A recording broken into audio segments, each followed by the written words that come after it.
every day goes by so fast, and every moment counts, baby, I don't wanna miss a thing. We can sleep under the stars, we can sleep under the stars, or hang out in hotel bars, driving somewhere in your car. We can sleep under the stars, we can sleep under the stars, under the stars.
Take my hand, and we don't need to do the things we don't want to do.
Hey, ladies and gentlemen, welcome to AMG Presents the Esports Club Showdown.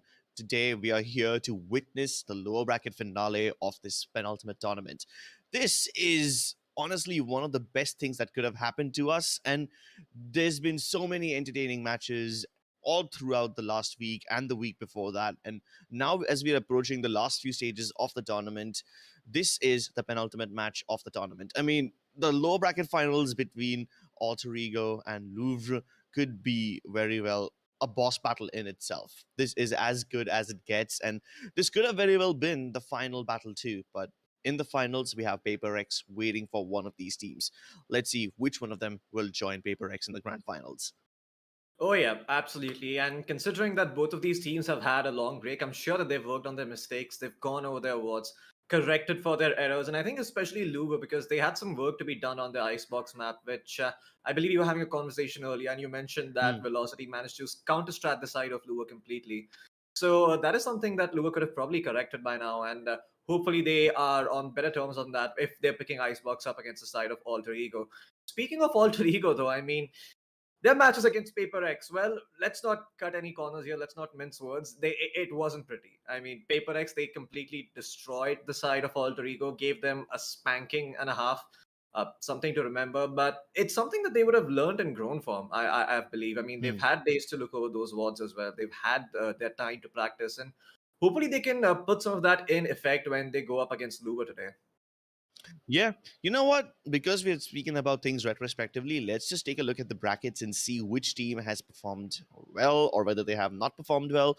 Um, Here are the brackets on your screen, ladies and gentlemen. And as you can see, it's been a pretty long journey so far already. Paper Rex, they reached the finals pretty much undefeated without even dropping a single map. And they beat both Louvre and Alter Ego on their way over here. They beat Louvre first, and because of that, Louvre were knocked down into the lower bracket where they had to go through Global Esports and then Velocity as well.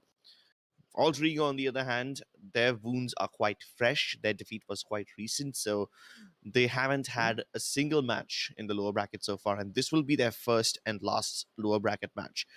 If they beat Alter Ego, if they beat Louvre over here, then they can go back to Paper X for a revenge match. If they cannot, well, then this will be the end of their journey. Absolutely, and I think Alter Ego have a lot to be proud of, considering that they went a complete roster overhaul just a month ago and have managed to put together such impressive results. I think it goes to show that Alter Ego is a team that we're going to be seeing a lot more of coming in the future SEA circuit of Valorant in general, and overall be a strong presence in the APAC region as well. But they do have a couple of milestones and hurdles in their way. One of those being Lure, the other being Paper X. So yeah, it's like you mentioned. If they beat Lure, then they get to possibly take revenge against Paper X. But if they don't manage to beat out Lure, it's going to be the end of the journey for them. Either way, Alter Ego, they've come a long way, and I think it's really important that we recognize that fact and at least congratulate them for this a little bit, because it's not every day that you get to see a roster that is built completely from scratch rise to such glorious heights in such a short span of time. But yeah, it doesn't mean that their journey is over. It doesn't mean that their run is over. They still have a lot to do over here, and hopefully their run doesn't end here. Maybe we can have the entire Cinderella story of a team coming up from scratch and taking away the showdown if they do manage to beat Lure and then beat Paper X. But that remains to be seen. Yeah, that indeed remains to be seen. I mean, Paper Rex is indeed the final boss of the tournament. They are the only team who's been to VCD Masters over here, so that tells you everything you need to know. But before we challenge the big boys at Paper Rex, let's take a look at who are in the roster of Team Louvre and their opponents as well. We're going to be starting off with Team Louvre and their team lineup. Oh, yeah. It's Lenny, Juicy, Redker, Derion, and Flaring. And I did receive word earlier today from production that apparently it is Flaring's birthday today. So happy birthday to Flaring. Mhm. And if everyone in chat could wish him, I think he'd also be quite happy to see that. But yeah, Luva, it's birthday for Flaring, and hopefully it's going to be fun. Um, I think you're a little well, late to the party, Floki. oh, Somebody am did I? not give him the cake, and yeah, his birthday was during the last game, so Oh, um, Jesus. yeah, so you're just tiny, teensy bit late to the Just a party. little bit off, huh? Yeah. Yeah, just a Well, little bit off. just a Belated little birthday, bit. I guess. Yeah, belated happy birthday to you, Flaring. I did not catch up. As you can see, I still belong in the 90s and I work on a Pentium processor. But hopefully that's enough reason for me to upgrade to an AMD one soon enough. Definitely, somebody give him some cake too, because a little bit of sweetness is indeed needed. Alter Ego, on the other hand, have Kush, Nats, Moji, Enable, and Delb. The sixth player, Julio, he doesn't really play that often for the team. We haven't really seen him in the server yet, but the other five players are really damn good, and Alter Ego have their work cut out for them today. Oh yeah, I mean, every single one of these players have been playing very well, but I think Enable in particular has been one of the standout performers for me, at least from the side of Alter Ego. Despite being on the controller, this man has clutched so many rounds for them that they otherwise just would not have gotten. And I think just the sense of calm that he brings to the table is going to be imperative against the likes of Louvre today, who, let's be honest, I mean, they've pretty much been the second best team in this tournament and the team that a lot of people have been turning their eyes towards. But well, you know what's going to put this entire thing into context? The map veto itself. We're going to have a much better idea of who's going to be strong and who's going to be weak based on that. So there you go. The starting pick, the first map of the day is going to be Icebox for Lua, followed by Bind for the side of Alter Ego. That's what they've picked up. And the Haven and the map of Haven is obviously going to be the decider here. So No fracture, no breeze, none of those shenanigans. It's just going to be some, good old Valorant being played on these maps. Icebox, of course, being one of the new ones in general. But by now, I think everyone has grown accustomed to it. And yeah, I'm just curious to see what the approach is going to be from the side of Alter Ego to beat out Louvre, because this is, like you mentioned, arguably one of their stronger maps. So yeah, Icebox does happen to be Louvre's favorite map, but their performance across this tournament on Icebox has been a bit shaky. I mean, they started off really well, but I have something to put this into context. Let's say Louvre and their matches against Velocity. The first time they faced Velocity, they were able to beat them 13-4 on Icebox. Yeah. The next time they faced Velocity, they did their homework. Velocity came prepared, and they counter-stratted Louvre and got the match to a close 13-11. Now, if Mhm. Velocity can counter-strike Louvre really well on their own map pick, I'm assuming that Alter Ego can do it better. What Velocity basically did was use the same exact strat that Louvre do on their attacking side on the A side. So they Mhm. basically copied their entire setup with like a few tiny adjustments here and there. But for the most part, the concept was the same. So everyone now knows what the attacking side of Louvre looks like on Icebox. Their defense is the only thing that can be a difference maker. The only thing that was working for them in the defensive side was their timing of the attack, sometimes disrupting their opponents and mostly catching them off guard. That's the only thing that could probably work against Alter Ego, because I'm assuming that Alter Ego also will use the exact same tricks and try to get as many rounds as possible Yeah. against Louvre on their attacking side. Yeah, because their strats are leaked. Everyone knows how they like to play, so this should be easy enough to counter. But let's see whether or not they're actually successful at it or not. Absolutely. I mean, I think this is one of those situations where we might get to see some different agents being picked up. Maybe a Sky could be in the works for Alter Ego, even though this is the map of Icebox. That Sky Hmm. can be preferred as a flashing agent compared to someone like the K or the Breach, just because of the extra information it gives you. But for now, Hmm. we're gonna see if Lua do decide to pick that. If the side of Alter Ego do decide to pick that up. They've only gone for the SOA so far, and okay, Darion gonna be picking up the Reyna this time around. So Lua Yeah. opting for the double duelist lineup instead. Yeah, there's your flasher. No Sky, but there is Arena. And if Darion wants to pop off that this is the best thing for him, now they have two agents that can get into these cheeky positions and get out of trouble. Oh yeah. And the cool thing about the Reyna is just also the amount of freedom you have, right? I mean, not only Yeah. is Reyna good by herself and can set herself up for success, but when you've got a Viper, when you've got a Killjoy or Sova to help you out, to convey some of that information, the impact of that Reyna just skyrockets completely, right? Because if, let's say, the Sova is playing someone with him, if he drones and he's able to clear out a couple of angles, Darion can just get into such an annoying position and be really hard to trade out, or even possibly just, be a stalwart with those sucks and just stand his ground and not give up an important position on the Select map and your hold it agent. down like a fort for Louvre. I love the Viper and the Killjoy picks that hopefully are going to be coming up quite obviously, because in general I feel like Icebox is a map where there aren't really big sprawling entrances to sites, so you Hmm. kind of need to make sure that you can cover those grounds, and you can even delay a little bit with those snake bites and those Hmm. nanoswarms. Perhaps a chamber, when it does become open for picks, could also be viable on this map, but hey, Could that be. remains to be seen. It's a long head Yeah. cannon, it's a long shot. But for now, the match is about to go live, Crips, and before we go in, predictions. Predictions. So can't really predict anything yet, but I think the whole series will be determined by just this win or loss on Icebox. You see, Oh, Bind, even though it is the pick of Alter Ego, I think Louvre are fast enough to keep up with Alter Ego on Bind. And Haven, as we know, can never really be predicted because yeah. it's just Haven. It's the It's most Haven. neutral map there is. So I think Icebox will determine which team loses this series. Although I do think that this will be a three mapper. If Louvre are able to win Icebox, and I'm pretty sure that Alter Ego will find a way to get Bind in their clutches and push this game to Haven. I do want to see a Haven. I mean, it would be a bit disappointing if we get a 2-0 in the bloody lower bracket finals, right? This Oh, is yeah. supposed to be just the one mini boss fight, right? Before the actual boss fight. This has to be a good one. So, without further ado, ladies and gentlemen, let's jump into the game and let's see what these guys have got. Yeah, absolutely. Should be a fun one. Both Luber and Alter Ego just locking horns and going at it. I imagine it's probably I mean, since Louvre is starting out on attack and they've got the Reyna, they should be able to make some work happen. But let's see if that is actually the case, or if the defense of Alter Ego is just a bit too strong. For now, it's gonna be only the Viper by herself holding that B site, looking to delay with the snake bite. But what is this aggression coming in from Alter Ego? 4 people walking up towards mid, trying to find a pick early on. They get a bunch of information, but the pick is nowhere to be found. Redco is instead gonna get the yellow containers on the B site. Lua have responded in house, so they need to reconsider here. What's the strat gonna be? Oh, wow, this is brilliant. That Spike was is snuck into A.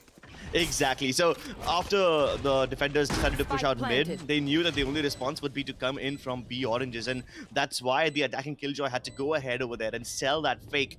When she did that, everyone on the side of Alter Ego were positioned towards B oranges, ready to stop this B assault, but the spike went A instead, and that's the perfect bamboozle. Now the retake has begun, and the barrier up, look at the angle on it. Nats can take it easily. All his teammates are being their bodyguards. The only thing that could potentially stop him is that snake bite, and Hit has done that for good measure. But they're still trying to stick the defuse. Half of it is done already. Flaring has to protect this spike with his life, and Kush has a great position. They need to climb up on top of the box, and Len does it. Oh my lord. This could have been such a disastrous start to the first pistol round. This was amazing from Alter Ego. The angle on the barrier orb, it's so good. And if it wasn't for flaring and his snake bites, then this round probably would have been the defenders round. Oh yeah, absolutely. I mean, Alter Ego really tried hard on that one. They only missed out by 0.1 second. Just imagine that, 0.1 second. That was the difference between them winning or losing the round. And thankfully, Lu were able to put it in the bag. But once again, I mean, this is just Alter Ego showing that it's not going to be so easy to beat them. Just as I say that though, Darion's like, what did he just say, fam? I didn't quite catch you there. There you go. He's going on a bit of a killing spree over here. Spots out 2 players, realizes he's done enough, and they can make their way towards A. And look at Juicy. My god, that headshot justifies his name complete. Yeah, but Alter Ego just making quick work of this round. Rushing up B, just seeing what the defense, what the attack looks like for Louvre. They didn't even get to commit to the B side. They were literally just stuck outside of spawn, and the defenders rushed them down. So, it's fine. It's just an eco round. Alter Ego want to get it out of the way, and they want to get to the actual buy round, the one which actually matters. And they will be met with equal resistance. Louvre have 2 rifles. Just one SMG in the hands of Redco, a Bulldog in the hands of Len, which is also classified as a rifle at the end of the day, and Juicy as a Guardian. So they have equal resistance. Of course, Alter Ego with the better weaponry over here. It doesn't mean that Louvre are bad by any chance. Oh yeah, absolutely not. This time, instead of pushing out anywhere, Alter Ego, like they pushed out mid and pistol and then pushed out B in the second round. This time they're not doing anything. They're holding their defaults, they're holding their angles. Oh, Darion. Just dancing with death over there. Could have died if he was actually revealed by that recon dart, but he survives at 14 HP. Now, luckily for him, he's a Reyna, so just find an assist and you can heal back up. But what about the other 2 people? Time is running out. There's a minute left on the clock, and Alter Ego, they haven't budged an inch. Louvre haven't budged an inch. A minute into the round and we have nothing to show for it. Yeah, it's really both sides just playing passively. Even the wall was held until this point, and there you go. It's not going to be broken right away. It's going to stand strong in its entire duration off, and yeah, they're going to have to break it with a couple of their players. And now they know for sure that this is going to be an A hit. They hear the sound of 3 rifles, and oh, Juicy! 2 taps. Nats with the Guardian. They're creating some space for his team. Len is actually deploying Delphi with the help of that shock dart. Push and enable, though they respond. They're not going to give up the site just easy. And the spike in an awkward position. Redco is going to be able to find the pick and get that spike planted, leaving Moji in a 1v3. And Alter Ego, just like that, their defense, it crumbles when Lua decide to just go full throttle. Darion, he was at 14 HP, but now he's healed up. He's back to 100, and he's going to clean up Moji as well. Oh, what a clutch from all the players of Louvre. Everyone stepping up, winning their tools. Juicy with that wonderful, wonderful one tap at the Guardian. And then the shock dart to kill anyone who's playing under rafters. I mean, sure, that shock dart resulted in the death of Del, but also it boiled down a little bit of Enable's HP. So, yep, just one proper frag in this round. And all the other damage that Alter Ego suffered was at the hands of utility. And Louvre Yeah. have been pretty good with the utility so far. I mean, remember those 2 snakebite kills in the pistol round? Now a shock dart kill? It's all coming together for them. Absolutely. Enable, he tried to get a shot off towards Juicy there, but didn't quite connect. Has some information right now. He's gonna miss again and fall back to safety, but there's an Aldo scouting him out, and there you go. Juicy on top is gonna capitalize. In fact, also damages Kush a little bit, I think so. And that is gonna be a little bit problematic. No, it's actually Moji who took some damage there, but yeah. It's very straightforward round for Louvre. There's not much in terms of defense from the side of Alter Ego. Just looking to do some economic damage, but that is gonna remain a long and distant dream. 4-0 in favor of Louvre. Juicy just stat padding over there, getting quad kill, pushing the envelope even further, going all the way towards the heaven entrance. In fact, it was unnecessary, but he even put up a little bit of a smoke to its screens just so that he could focus on the main rafters entrance. Other than that, there was no real resistance. Now maybe there will be resistance. Last time Enable had a Marshall, this time Delb has an Op.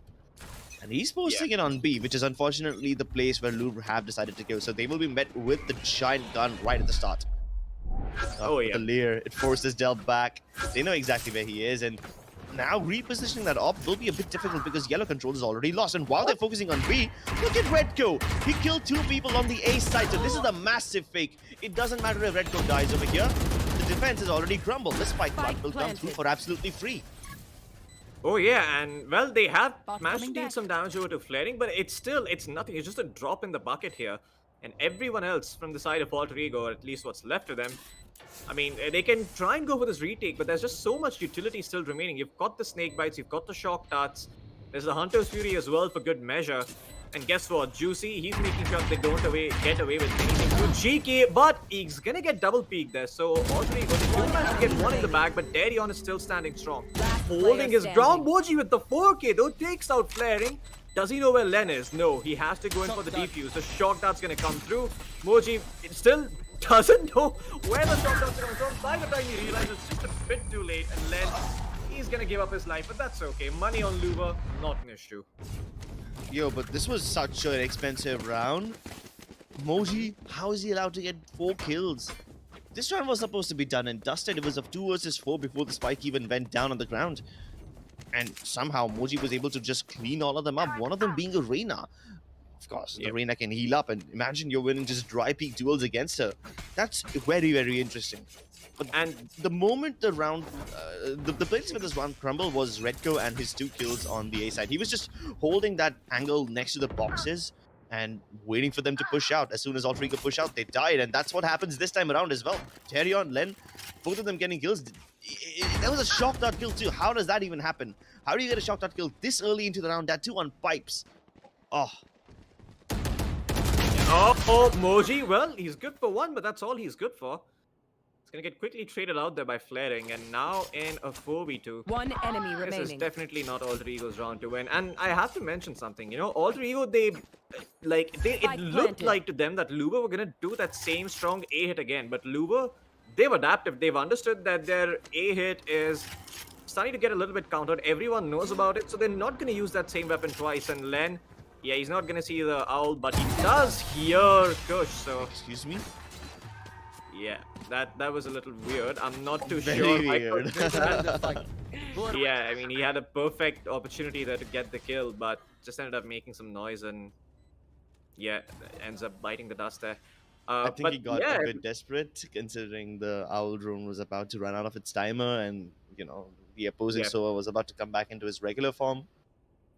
Yeah, could have been, but Louvre have not been attacking the same site, you know, for rounds on end. Previously, when we saw them play against the likes of Velocity and you know, all these other teams, every time they were on Icebox, they were just like, you know, we pretend to go mid, we pretend to go B, we pretend to get information, but at the end of the day, it is always an A hit. It is always a hit towards that same A site. This time around, no, they changed it up. The second buy round comes through, and they say, you know what? We're not going to do that same thing again, because this time around, Alter Ego, they're very likely to show some heavy mid presence, some heavy A presence as well. So we just don't want to deal with that. Instead, they leave Redco over on the flank. Sure, he finds those 2 kills, and that's absolutely wonderful for them. But even if Redco didn't find kills, the very fact that they changed things up and they're not using that same trick twice, this goes to show that Lua, they've adapted and they've understood what they've done wrong previously on Icebox, and they're fixing those Yeah. mistakes.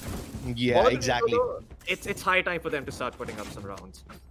Yeah, I mean, before the match even started, I was mentioning that Louvre were counter-started by Velocity and maybe Alter Ego can do it better, but Louvre obviously have made amends to make sure that Alter Ego don't have too much against them.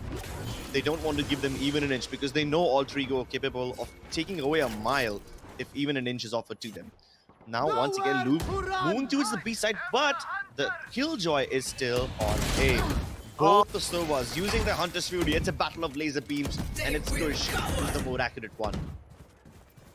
Oh, yeah, somehow, I mean, I think Delby was able to find him before he died, so not the end of the world, but Len eats a shot, got 60 HP to his name. This time around, he's not gonna miss his spray. He manages to kill off Nats, but they need to move back. That Killjoy ult is coming through, and Len will not be detained, will be safe for now. He's trying to find someone real quick on the timing, but he has to be careful. He's got the spike over here in a 1v3. This is hard. Alter Ego, they've got him surrounded. There's not really a lot of places that he can go, but the Cubby does not get revealed on the back of that recon dart, and Len might be able to sneak in. Nope, Enables guarding that angle. He's like, nope, not today. Maybe some other day, but not on a Monday, my friend. But so many ultimates were committed in this round by Alter Ego. They used up their Viper Spit, used up the Hunter's Fury, even the Lockdown. 3 ultimates to win 1 round. Yeah. And what did Louvre commit? Yeah, very good commitment. And what did Alter Ego, I'm sorry, what did Louvre use? They only used the Empress on Reyna, which honestly isn't that, that impactful of an ultimate. The only proper ultimate that they used was Len's Hunter Fury. And it's still okay because they have the Viper Spit and the Lockdown available. So if they want to go for the plant, they can use the Lockdown to get into sight and then the Viper Spit to make sure the post plants are secure. Louvre have all that they need to win any round they want, anywhere on the map. The only thing that could probably stop this is Juicy dying over there, getting all the frags. Darion trying to sneak in towards Kitchen. Obviously, it has been discovered. So this is the 2-prong approach from Louvre. They're going for a mid plus B split. Nats is already aware about it. So no trades over here, even though Redco was in the vicinity. Does Delp find him? Tried to flick to him. No problem. Nats will now be activated once again. Enable looking towards the B side, but Nats has already lost his life. So now Enable has to look in 2 places. He needs to watch Kitchen and the site as well. Not capable of doing both those things, he gives up on one of those areas. Walks into the Viper's Pit, hoping to catch someone off guard, but Flaring is wiser. He knows what's happening, and Moji gets done dirty by Redco. He's been such a menace in this round, going back inside and outside of Kitchen, staying over there, sometimes even going towards mid again, even when it was not needed. So yeah, this is basically this is Redco's territory. And anyone who wants to enter it will just be a guest whose head will be taken off and served on a platter. What on earth was that run from Redco? I mean, he got all 4 frags. He had no business getting the 4th frag, but come on. He had no business getting the 2nd frag. He had no business getting the 3rd frag either, leave alone the 4th frag. How the hell does that man get away with so much? And it's not like Redco's flank was flawless. His teammate Darion had to pay the price with his life. It was almost like a little bit of a bait, but Redco managed to turn around the round in such a successful manner. Yeah. It all came down to timing. Yeah, and once again, this is Lua, despite the timeout, just maintaining the tempo. Now Delva's going to go in with some aggression. He finds a pick and he falls back. That's what's important about this. Still alive for the time being. He's giving his team a chance, despite this being a bit of an eco coming in from them. And Darion, there you go, gets a bit too aggressive, but Delby cleans him up there, and he's still standing strong. Gets tagged up by the drone, but still standing. Flaring is able to fight you. Triple kill for Delby, looking for the 4th one. Does not connect on Flaring. Flaring is going to be good for another. He's good for a 4th one. Manages to find Enable, and now he knows where Nats is. Oh boy. Could be the ace clutch coming in from him, but Nats, he's aware that he might try to peek, and Nats is better. The Thrifty will go the way of Alter Ego, and a much needed one at that, because boy oh boy, what's their economy tanking. Oh my god, what on earth was that round? All the team just going frag out. First of all, you have the Jet flying around like an attack helicopter and Delp just raining that from above. No matter who's against him, his Blade Storm connects, man. It's just so accurate, and he doesn't take all that much damage. 3 kills while he was still having, what, more than 70 HP? That's impressive. But then, what did Darion do? He went ahead on the zip line, hoping that his teammates will follow up behind him and kind of use him as a live bait, because Darion would be the tank. He would be the one who's getting all the damage first. His teammates just needed to use him and trade. That did not happen, thanks to Delby and his superior consistency around the 410 box. Now it's Juicy who wants to show who's the better Jet, and Blade Storm is out. Gosh. What? How did he get the kill of Juicy? I can understand him killing Darion, but Juicy was mid-air. That split transfer should have never happened. Redco trying to push him out with the Nana Swarm grenades. Len and Redco both stepping up, keeping the defenders at bay, buying time for Len to plant that spike. Juicy has killed all the backup available, and now Len has to run around, jumping in and around that box of zipline. Moji doesn't get revealed. He's under the rafters. The recon dot does not show his position. Quick presence of mind, and he's got the AWP as well. Now he can easily go for the defuse and maintain economy. Yeah, Len just getting a little bit greedy. There was a lot of time remaining on the fourth plant. A lot of things he could have done, but chose to peek and sell and paid the price for it. But good for Alter Ego. Not the end of the world for Louvre. They've built up quite an economy thanks to all those rounds they strung together early on. So they're still going to be able to buy up weapons. And probably the round after this as well is only going to be Darion, who's probably going to be on a Spectre of some sort. Or maybe even then he could have something like a Guardian or a Bulldog dropped over by his teammates. So money not the issue for the side of Louvre right now. They just want to try and make sure they are at least able to make this an 8-4 half, because they've had such a strong start, right? You don't want this to go to anything less than an 8-4. You're hoping 9-3, that's the best case scenario, but with the way Alter Ego are playing this, they seem to understand how they're supposed to deal with Louvre's aggression. Oh no. Fury as well. Wow, this is some really good team play coming in, but oh wait, it's actually Len's Hunter Fury, not the Hunter Fury from the side of Alter Ego. Able to pick off one defender, and guess what? They find Nats as well. That was the man that could have revived Jet. And they went in for the retake, and Kush somehow best Redco in that deal. That Shock Dart also doing so much work, just softening them up for the aggression that's to come, but no, he's not able to connect any further. Gonna have to make do with the fact that he dealt some damage and found one, and he's done more than enough in this round lead. So yeah, Flaring has Viper Spit. Yep, Flaring does have the Viper Spit, but I don't think he's looking to pop it just yet. Now might be a good time to, though, when Moji finds those 2 kills. He just makes this round so much more winnable for the side of Alter Ego. Last player standing. Oh, but the backstabber's dead. Moji's been dealt with. Where's the last player? They must have heard Enable. They must have heard him plant his turret. The only reason he planted that turret was because he was paranoid about getting flanked from screens, but that doesn't matter. They both peek in near the zipline box, and that's the round. In the half. Lovely stuff from Team Louvre. I mean, Len had absolutely no reason to come in his Hunter's Fury. He could have probably saved it, but he was like, yeah, why not? Why shouldn't I do it? We have nothing to lose. Yeah. Just one frag from an ultimate? Fine, that's no problem.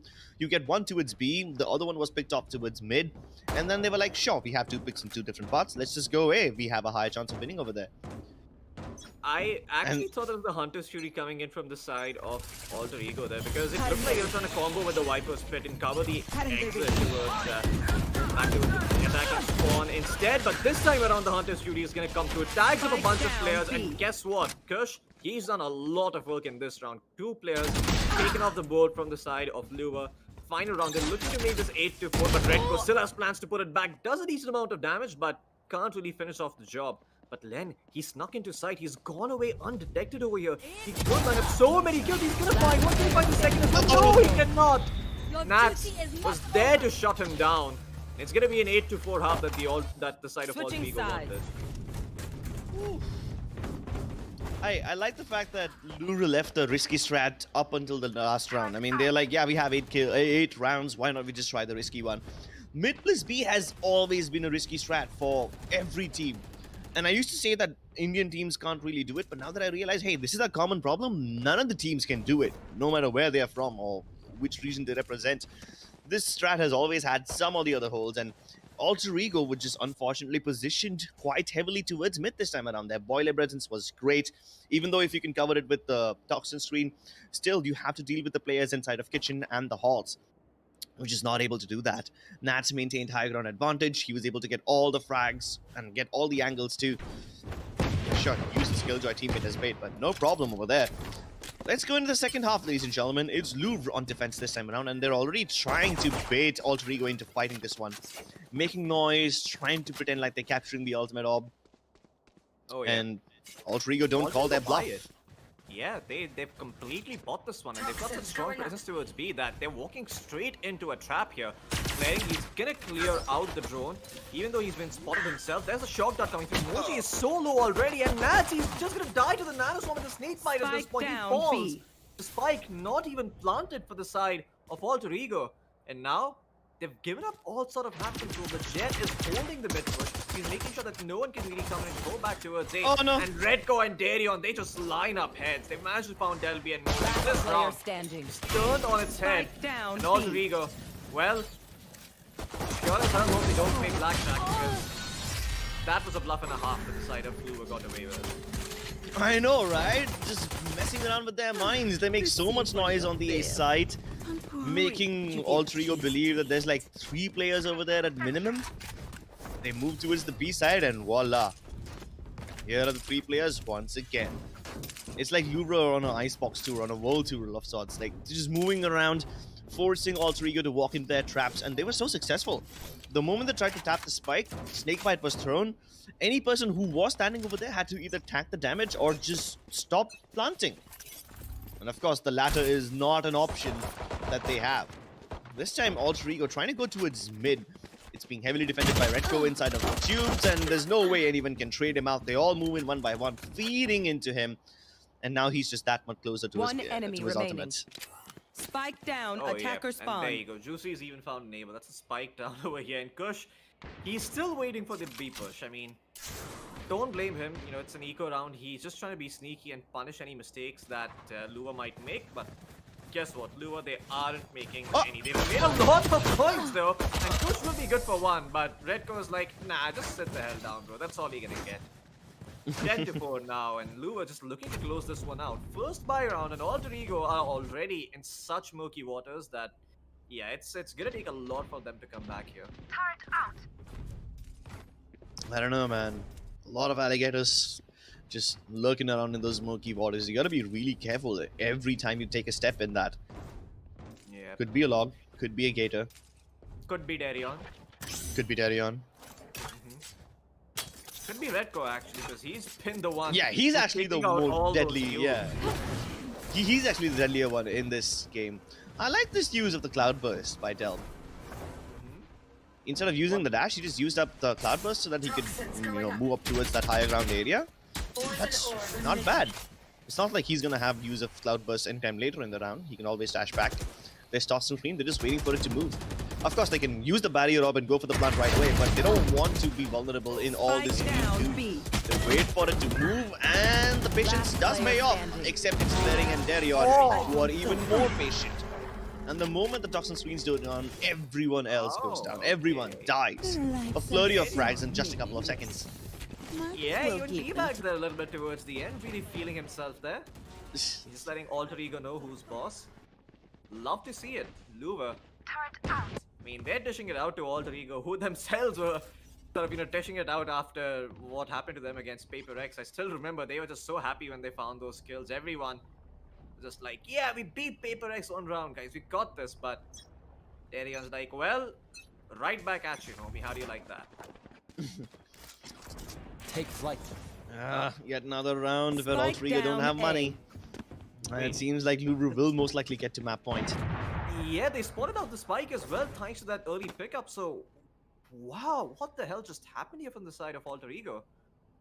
I mean, losing the spike carrier this early in the round, it just gives the defender so much information. And sure, Delby, he took a sick shot, but there's one enemy remaining. lurking on pipes, being like, And it took yeah, a sweet time. He was just like, you know what? Yeah, I'll just pretend I'm not here. You can just pretend you got that one for free, and maybe you can move up. But Match instead, point. he gets two. And match point this early on. I mean, Louvre, they are not messing around today. No, definitely not.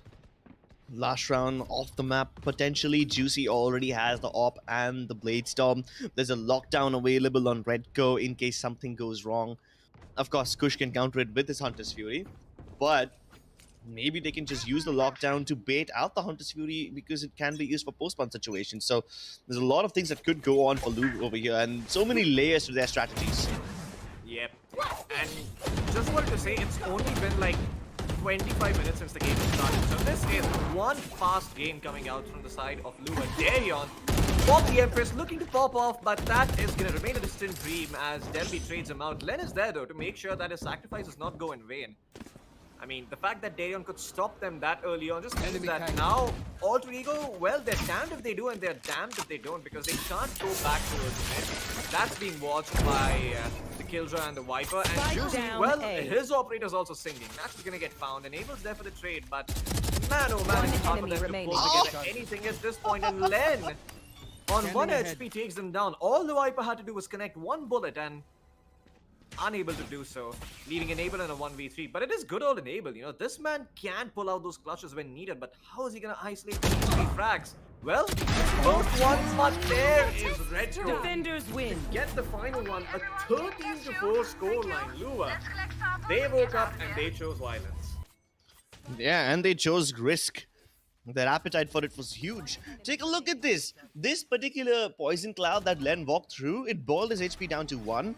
Even Juicy had to face the same thing. Even he had his HP reduced, but he still peaked out of it. In fact, Juicy was even slowed down. Imagine a Jet getting slowed down. That's the thing that they hate the most. And he was still able to get a kill, fall back to safety without even using the dash. So that's just incredible stuff right there. Juicy with the operator, then you have Len. And how many kills did Len get with the shock dart? Like, it was not even funny anymore. This guy is so accurate with his bow and arrow. Yep, absolutely. I feel like Len was just so good on this entire map. Like, he was very consistent throughout, but really, it's Redco who takes the cake for me, man. Like, what is that one round that he manages to get against the side of Alter Ego? He's just like, you chose the wrong end of my Phantom today. I mean, you drew the short end of the stick. You are at the wrong end of my Phantom, and guess what? I'm not feeling too generous. And he just completely dismantled Alter Ego. I think that one particular round, if Alter Ego actually pulled off, he'd be looking at a very different game. But because Redco was able to take it so easily, it just spiraled out of control there, right? Because Alter Ego could never really get the tempo going on their defense. It just never looked that strong. And the way they were able to dismantle it, it just never seemed like they had a chance on attack. And, you know, they really tried on attack. You know, they got that one round in. They just didn't have enough wiggle room to work with. Yeah, they never had enough wiggle room. I kind of feel bad for Moji. That guy tried to alleviate so much pressure. He got like so many quad kills, almost on the verge of an ace, but every time that happened, someone or the other denied him. So that was a bit sad because Moji tried really, really hard to get his team the win, to get his team at least a couple of rounds. Unfortunately, wasn't enough. But hey, maybe they can make it work on Bind. There were some, glimpses of brilliance from Alter Ego over here. So let's take a look at some of those glimpses of brilliance in the highlights and hope that they can replicate those in the next map as well. Absolutely. I mean, this was a masterclass coming in from Lure. This looks like the old Lure, the Lure before the counter strats came in, the Lure before Velocity was like, you know what, your weapon is so strong, we're going to use it against you. And yeah, now it seems that Lure, they've changed forms, they've managed to, come up with a different approach this time around, and it's working out for them. I mean, you always love to see it, those days of rest that they got between really allowing them to just sort of take a chill pill, sit back and analyze, what they can do differently. And you can see it has worked because Louvre, they are looking on fire. 13-4, that is, I'm just going to say it, it's a downright embarrassing scoreline. I mean, Alter Ego, they were hoping to be better than this. They knew that they were better than this, but somewhere or the other, I mean, they made mistakes and Louvre punished them very, very well. Yeah, and look at the way how Louvre adjusted their setups. At least on the attacking side, you can clearly see the difference in utility that the Viper places. I mean, the Toxin screen is more curved towards the right-hand side. It just covers screens now. It doesn't cover any part of the 410 box. That's because Louvre now intend to fight in that direction instead of just, negating it with the utility. In fact, they don't even use the utility to clear out some of those corners anymore towards 410 or towards screens. They just use it towards the right-hand side, the server box and under rafters. That's the only thing that only piece of utility that they use. And on the back of Redco, no, not Redco, the Viper's ability, they are able to get so much ground and they know exactly where to fight, exactly where not to fight. The only round where they couldn't figure it out is this particular one, where Delb was able to get 3 kills as an attack helicopter, just speaking over the utility of the Viper, of flaring. And that's how he was able to get that triple kill. Other than that, there was no other round where Alter Ego even seemed like they have control of the ground. It's almost like Louvre, they were the ones who are dictating where Alter Ego will fight, where Alter Ego won't fight. And they're the ones who are describing what can be described as no man's land, right? They're the ones who are doing that. And when you give so much power to one team, when you give so much control to one team, of course, you cannot expect anything other than an 8-4 half. Yeah, I mean, it just doesn't seem like Alter Ego ever woke up from the deep slumber on this map. I mean, there were a few rounds where, they were able to clutch it out, and I think especially it was Delby with the 4K or the 3K on the knives that really turned things around, but it's just not enough when you're down by so many. I mean, 11-4 at this point, it's already too late to do anything about it, and unless everyone just magically starts fragging, you're not gonna win that map. And I think, in particular, Alter Ego are gonna have to look at the defense and the way it was structured, because man, there were some gaps in it. They really, really didn't have a lot of map control. It seemed, despite having a Sage and a Killjoy on defense and a Viper, mind you, which is as good as a Sentinel on that particular map. So yeah, I mean, Alter Ego, they need to go back to the drawing board after this match, but for now, they need to focus on Bind, because that's going to be coming up next, and it is their pick of the map. So, they need to mentally reset from this, not go down the road of tilt, and just hopefully gather themselves enough so that they're able to come back against the side of Louvre and just make it a little bit more challenging for them. Make sure that it goes to the third map towards Haven, where maybe they stand a better chance compared to them. Yeah, let's just hope they're able to bounce back in the second map. But in order to see the second map, ladies and gentlemen, we're all going to have to wait a little bit. We're going on a tiny break, and on the other side, we'll be back with Bind. See you.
Hey guys, welcome back to AMD Presents the Esports Club Showdown. My name is Scripps, with me is Loki, and we're gonna be your casters for the day. Now, we are watching the lower bracket finals. It's Mhm. Alter Ego, and these guys, they are facing a really, really difficult time. I mean, Icebox, sure, it wasn't their own map pick. Louvre was the better team on it, so even if they lose it, it's not a problem. Yeah. The problem over here is, even though Alter Ego knew what they needed to do, and even though they tried some new stuff, it wasn't successful. So I'm not sure how well it will play along with their mental health and how good they will be feeling about themselves. But hopefully, there should be a silver lining amongst the clouds because we are heading into Bind, which is the map pick of Alter Ego.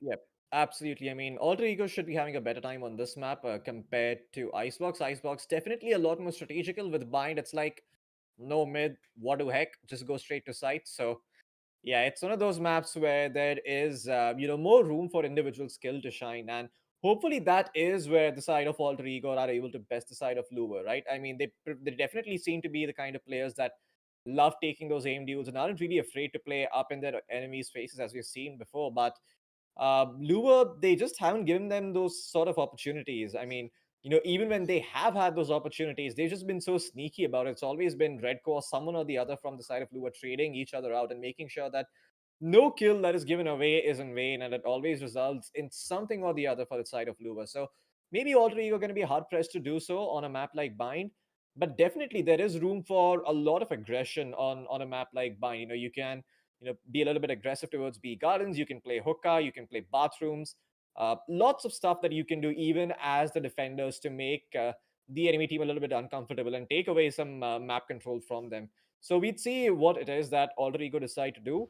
Uh, Hopefully, this map pick allows them to just get back on their feet and maybe start off on a new foot against the side of Lua. I mean, if they win this one, I imagine they're probably going to be telling each of the guys, best of one. Forget about the previous two maps. Let's focus on Haven. That's going to be coming up. But before they actually get to that, they do need to beat out Louvre. And they're starting out on attack, so hopefully they're able to set the tempo for this game. Hopefully, yeah. But then the one thing that always works for Louvre, whether they are on the attacking side or on the defensive side, is flaring. And we saw in Icebox, flaring was basically the one man who was making so much difference, except for Redco, of course. Redco and his flanks were amazing, but flaring was buying so much space for his team.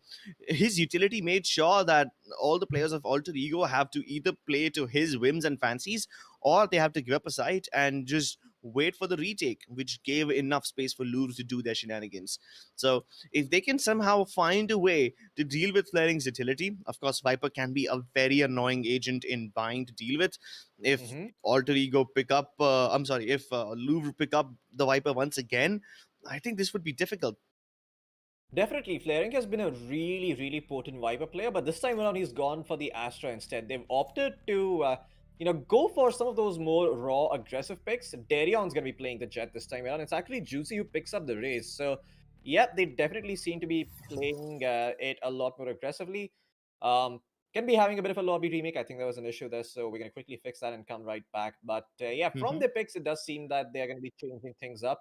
The lobby, unfortunately, just didn't see through. So It's as soon just as we just get that Valorant figured things out, that happen sometimes. just Valorant things, technical issues, not much that can be done about that. But yeah, it should be an interesting match nonetheless. And I like the change of approach coming in from Louvre, right? Hmm. They've picked up the race for themselves. They're like, you know what? Even though it is defense, we're not really afraid to take fights against you. We want to map control ourselves. We want to be able to control how much space you get. And those two agents scream exactly that, right? You've got a Jet. You've got yourself a raise as well. You throw out that boom bot, you throw out those paint shells, you're able to delay pushes, you're able to take map control. And more importantly, with Raze, there's also that semblance of information that you find when you paint shell a corner and it doesn't Hmm. kill anyone, or you hear some footsteps. That's also something that Raze Yeah. offers that is often not looked at as much. So I love the active approach coming in from Louvre.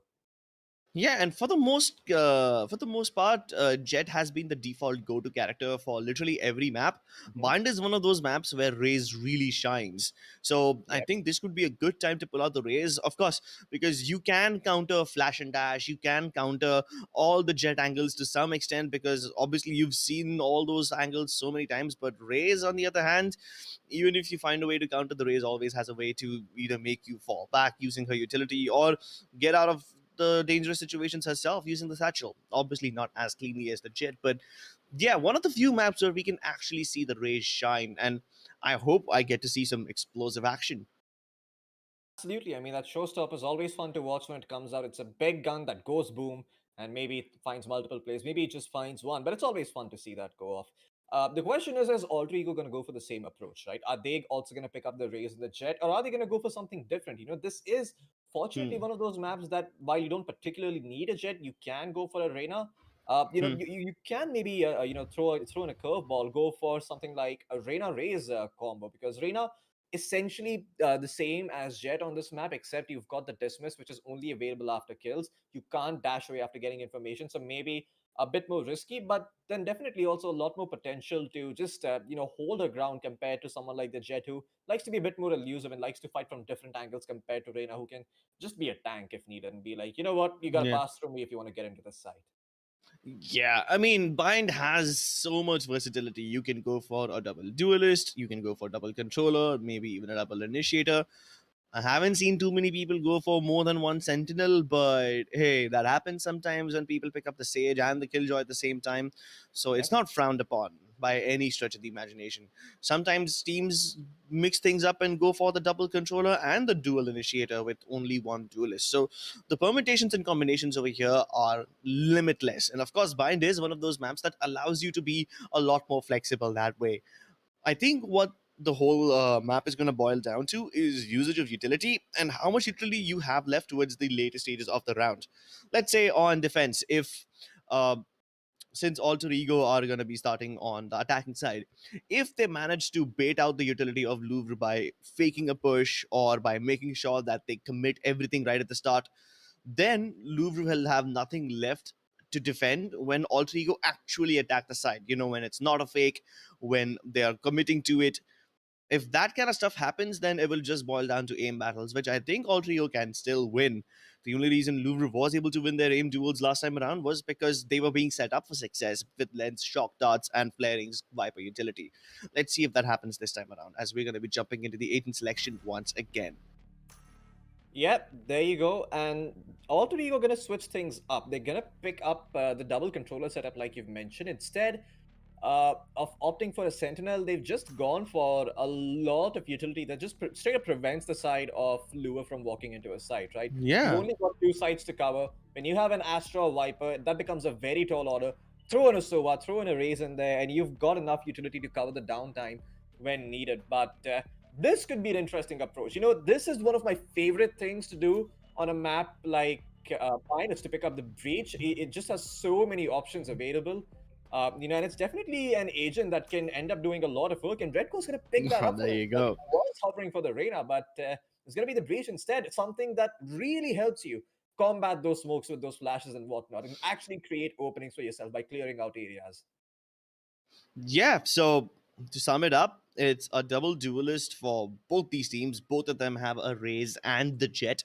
Those are two very important characters because, let's be honest, those are the only two characters with some sense of mobility in this map. Yeah. And if there are two mobility based agents in your lineup, I'm assuming all of you want to play very aggressively. Especially Louvre, when they have a breach, all their executes will be just bursting out of the site and trying to get as many frags as possible while covering as much of the distance as possible. You will probably Yeah. have your Astra set up some smokes or the other, but the only major difference over here is the Viper versus the breach. Otherwise, the lineup is almost identical for both these teams. Yeah, and once again, it comes down to, you know, what I mentioned on Icebox, right? This map is so narrow, the entrances are so choke heavy that if you just have some stuff that you can throw on the ground, you can cover pretty much the entire entrance to the site. And on the Hmm. side of Lua, you've got the Breach who does that, you've got the Astra, there's a Sova to help you out with a couple of shock darts, and of course the Raze who can always clear out areas with the boom bot and the paint shells. Hmm. Similar stuff on the side of Alter Ego, but they've instead opted for a Viper, so it's slightly more defensive in nature. It's more reactive in terms of that, and Mm-hmm. that could also end up being really good for the side of Alter Ego, because if they play their cards right and be a little bit patient on their side, wait for that breach utility to come out a little bit and let him get a little bit greedy and try to enter his site, then Yeah. well, they can just straight up stop pushes. You know, they've got the gravity well, they've got the snake bite, a very deadly combination. You know, you can't just run away from it and take a bunch of damage. So yeah, it's not going to be easy for the side of Lua to just enter sites and, you know, just claim it as theirs. But Yeah. very even Asian composition as far as things go.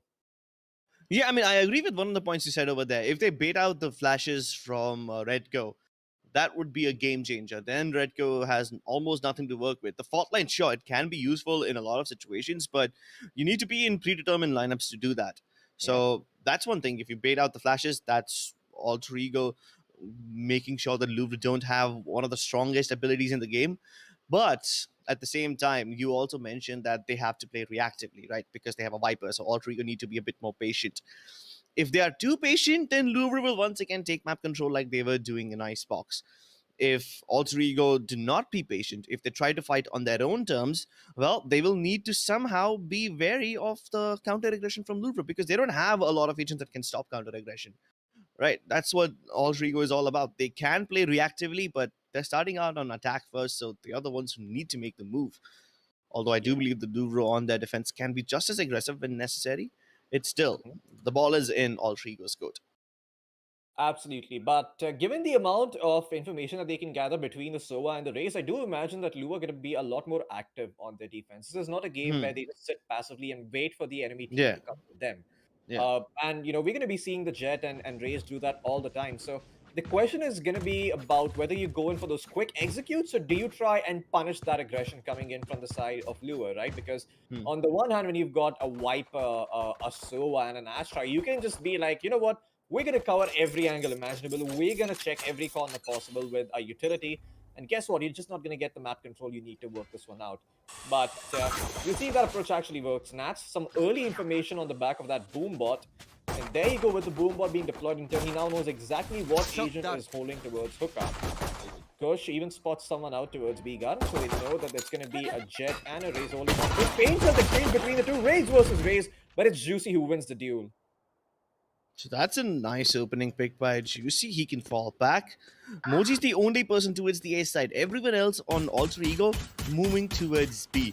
And they're getting the frags over here. So if Moji is successful in getting the timing right, he can go for a lovely backstab. I don't think Moji's here to set up a fake. I most likely think he's just going to stay here till the end of time. And when his teammates start to make a move over towards the B side, that's when he will be activated. Or he can act as an insurance policy and maybe like an early warning system in case something goes wrong and Alter Ego need to take the teleporters back towards A. But I don't think they'll need to do that because Juicy's been picked off. Redco, only one on the side, needs to defend with all his life, but he's using the enemy's Cloudburst as cover and he's stuck into this wonderful position. He gets a kill Down, and a double. One enemy Redco, remaining. the presence of mind is absolutely mind-blowing. How on earth did he go I got the undetected spike. like that? The cloud burst, it covered his retreat and they weren't checking it. Delb now left in a 1v2. planted. The shock darts, Last making player sure that he's standing. already got a foot in the grave and a single bullet from flaring is enough. Oh, the big brain. Yeah.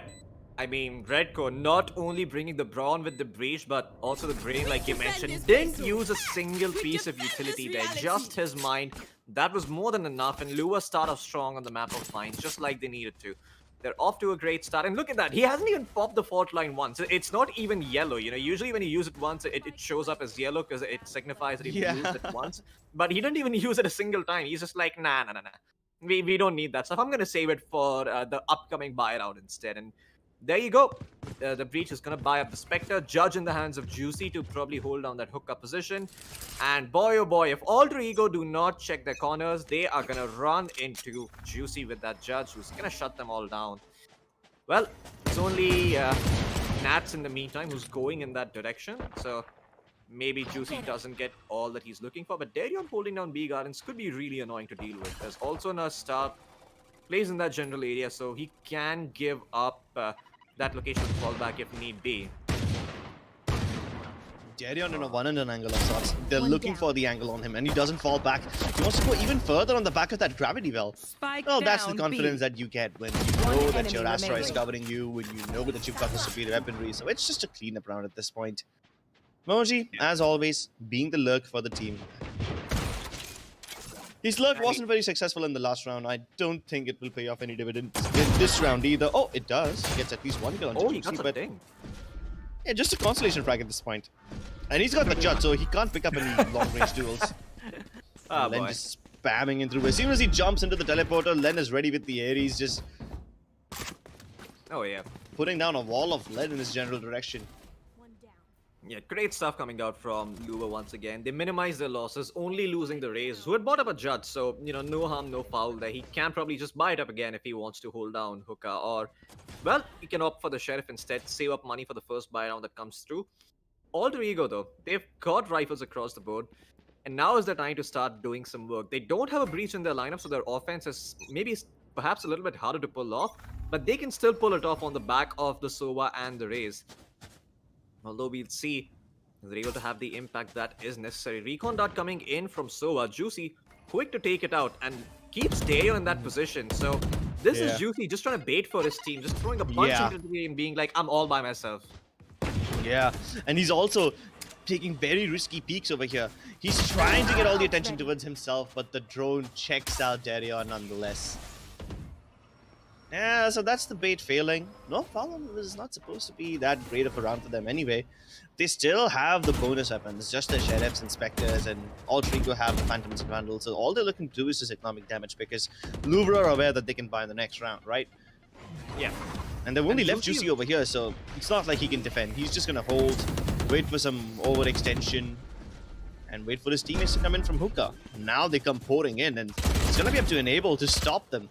But the way that he's missed his first spray, I don't think he can do much. It's still a 4v4, and not a lot of post-spawn positions available for Alter Ego. They haven't positioned themselves. They're still in the side clear of metal boxes. They can easily die over here. A single fault line should be able to stun majority of them. And now the shock darts can do the rest of the Player work. standing. But Delp keeping it competitive. Okay, Wow. survived this one. The postman positions, I'm gonna be brutally honest, they were not very good from Alter Ego, but because of their superior weaponry, they survived. If this was a buy run from Louvre, and if Redco still had his utility available, then they would have been minced meat in that site. Absolutely. They'll be doing a lot of work there, getting that double kill. I'm not even sure what he spammed through. I think he spammed through the double box towards the B side, and that's where he got those kills from. But man, oh man, was that so round turning for the side of Alter Ego. They win their first buy round, a much needed victory for them.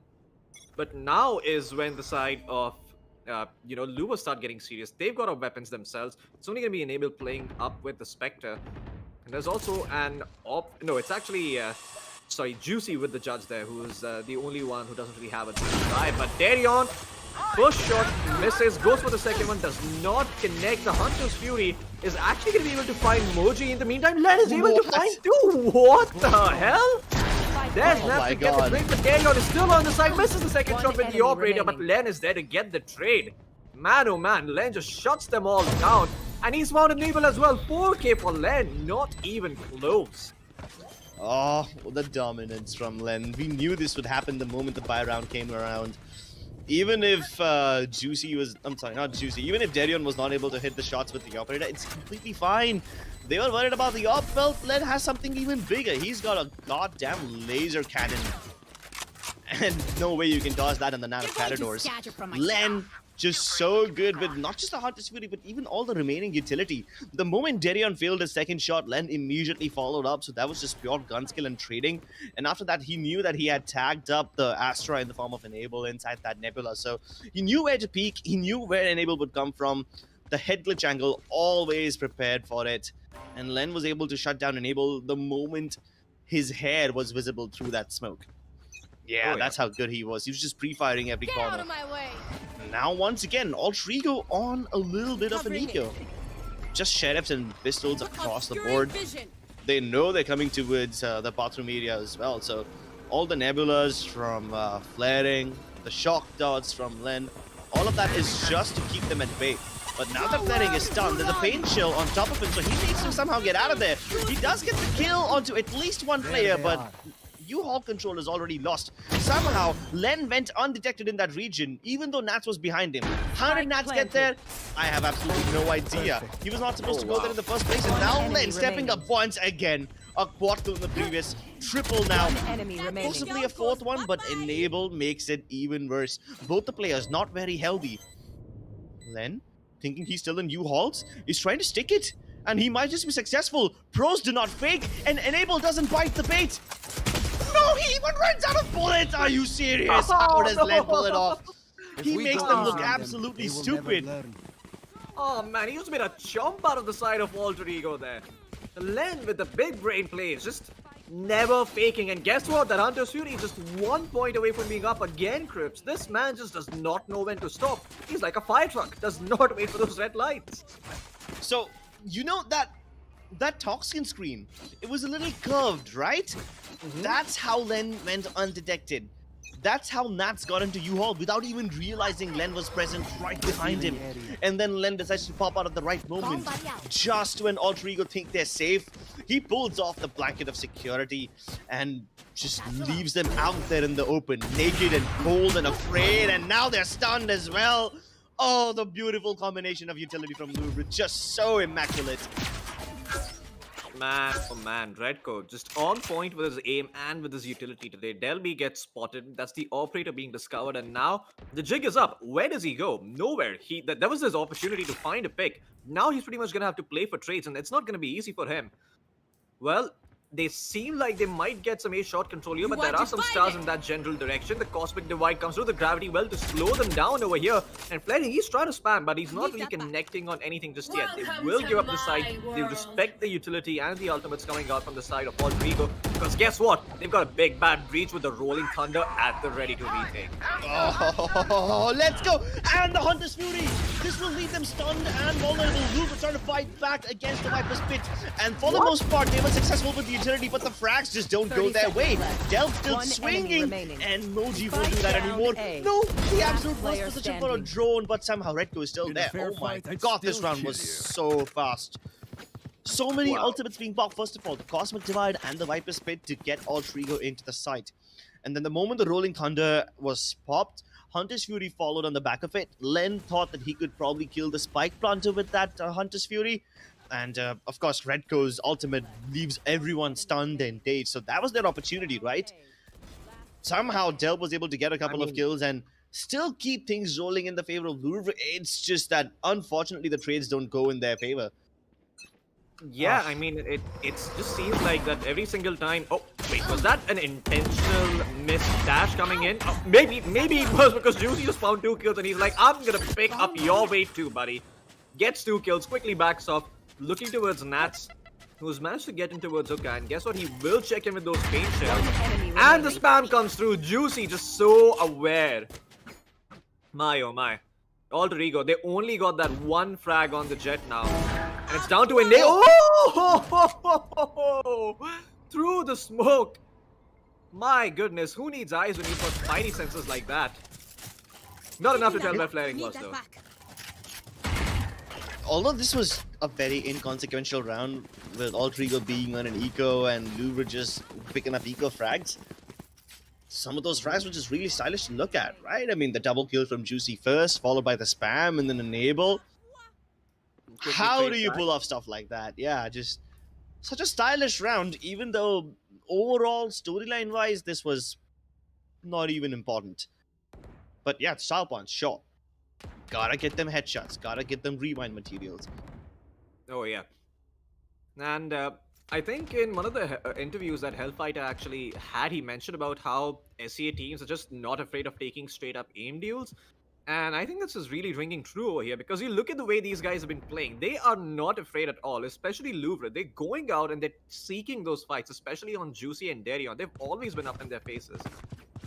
So I have to say, I mean, the way these guys are playing it is just very close to the chest, even though they've got the perfect lineup to play passively, you know, on the back of that Breach, the Astra, the Sova. Nah, they're playing very, very active. They're like, you know what? Instead of going in for retakes, instead of using a utility to retake, we're just gonna hold them down. You know, why even wait for the retake when we're just good enough to make sure they never enter the site in the first place? Whew. It's about time they called for a timeout, although this is the technical one, but Alter Ego needed a tactical timeout as well. So far, what has been working for Alter Ego is that their utility lets them get into the site, but their post plants have been just pathetic.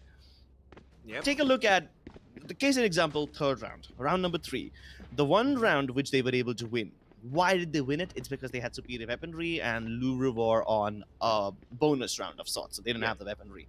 But even in that round, only one player survived because the post-plant positions were not that great. No, sorry, 3 players survived from Alter Ego, but the post-plant positions were not that great on the B side. They were hanging out inside the site, near the metal boxes and the other angles, instead of going towards, let's say, B long, for example. Sure, maybe they didn't go long because they were aware that there are players from Louvre approaching that area, but if you lost control of long, you need to make up for it in some or the other manner, right? By either, let's say, taking control of elbow or maybe fighting towards defender spawn. They don't do that. Alter Ego don't do that. So while their ultimates and all the utility get them into the site, they don't get them a safe plant. They lose people while planting simply because Louvre are just that disruptive. If they even hear the spike being planted, Juicy's going to toss out his paint shells, Len's going to toss out his shock darts, the Hunter's Fury as well if he has one available. Flaring will try to put down a gravity well to slow down the pushes from Alter Ego, and just overall disruptive. That's the name of the game for Team Louvre. Disruption and distraction. You do those two things and Alter Ego are looking in a million different directions except where their opponent is.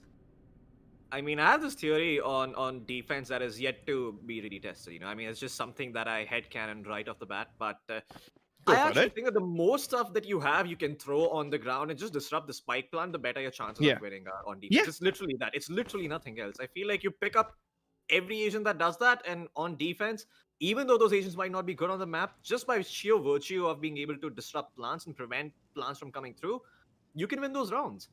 I mean, and Louvre got 4 of those. Yeah, I mean, if you look at every single site on every single map there is, the amount of space that you actually have to plant the spike is quite tiny. The actual spike site is big, but the places where you can plant it is not so big, except for on certain maps. So yeah, the more utility you have, you can just pretty much throw on the ground. It's just that much easier for you to disrupt the plants from coming in. Yeah, and most of the plant spots are also very, very common, right? I mean, Yeah. there's only a few spots which you can plant in, spots which are safe, where you won't get shot while you're busy planting the spike in the ground, and spots which you can defend in post plant. So, all of those spots are like basically known to the public right now. Yep. Even the bronze people you meet in matchmaking will know those common plant spots. So naturally, these people who've been playing this game for a very long time and are very good at it, they will know where to place the disruptive utility. Well, let's see if this time around Alter Ego are able to change things up. That was a rather long time out. Could have allowed Alter Ego to talk and discuss their strats a little bit more, but Delby, he is going in buck naked with the Vandal, and there you go. The showstopper comes out from Nats, doesn't really find anyone, and Juicy is there to get the quick lead up there. Ridiculous stuff coming out from him. And Louvre, well, they might not be on the side, but they sure as hell aren't letting Alter Ego get away without incurring heavy losses here. The Red Coast still holding on to both of his flashes, so they can retake anytime they want. Then good for one, they're just lining up in front of him. Juicy is able to find Delby as well. It's only good old Enable left in this situation, and oh boy! Just does not connect his spray, gets some help from Len, gets cleaned up. A perfect retake coming out from the side of Louvre. 5 players still alive, the economy in their favor, and there's a little gift coming in from the breach. The fault line remains. Okay, Juicy, what the hell? First frag that Juicy got was through the walls onto Nats. No line of sight, just spamming through the woodworks, or in this case, concrete works. That's a big concrete wall. He was able to get the frag through. And then the last frag he got, mid-air. Some of this stuff that doesn't make sense. Sure, his opponent was low on health. A single bullet connects. If he gets lucky, he will get the shot. But still, he was mid-air. Yeah. Can't explain stuff like that. And I think once the again, the lesson here post is plans that- from Alter Ego just not available. Not at all competitive.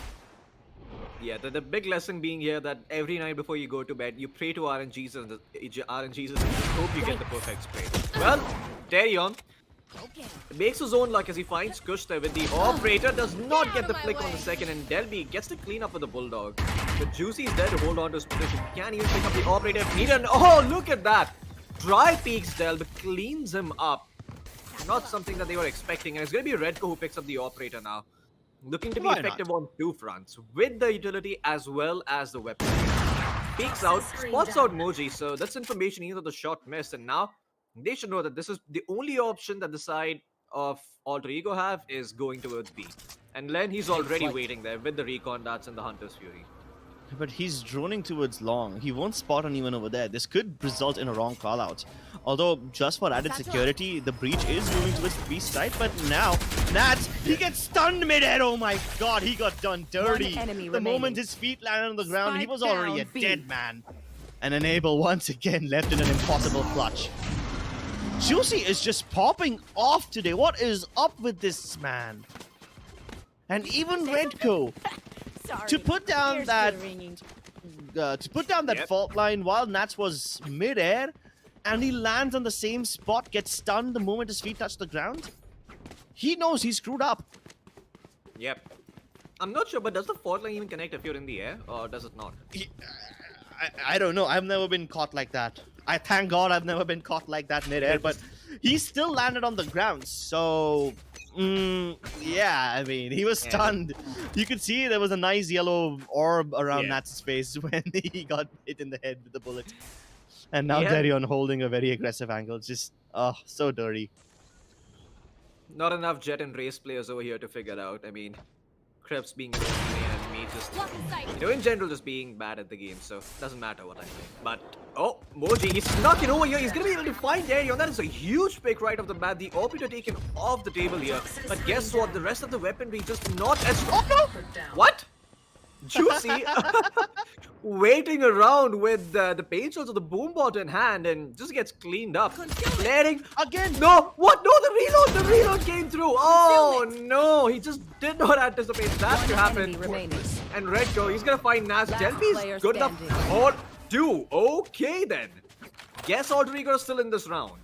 Spike dropped outside B though, so they're gonna have to go back towards B link to fetch that, but Lering is waiting, 40 seconds remaining on the clock. He doesn't really have to make any moves yet. He just needs to wait for the plant to come in and then go in for the retake Yeah. by himself. He's an Astra. He's 30 got this. seconds left. Yeah, Delb has been stepping up for his team. 14 frags on him. Just almost triple the amount of frags that anyone else has on his team. And he's been summoned from the ashes. And he's a puppet master, congregating all the masses, pulling strings, twisting minds as bullets hit. He wants this round, and he's gonna try to take it. Flaring reveals his position, trying to close in. Delb ready for the action, peeks wide, but Flaring still wins. And Louvre are just so goddamn good. Oh, But- yeah. Floki, please answer me this. What the hell was this round? There was so much funny business going on, especially with Moji and timing his toxin screen, catching two people off guard like that.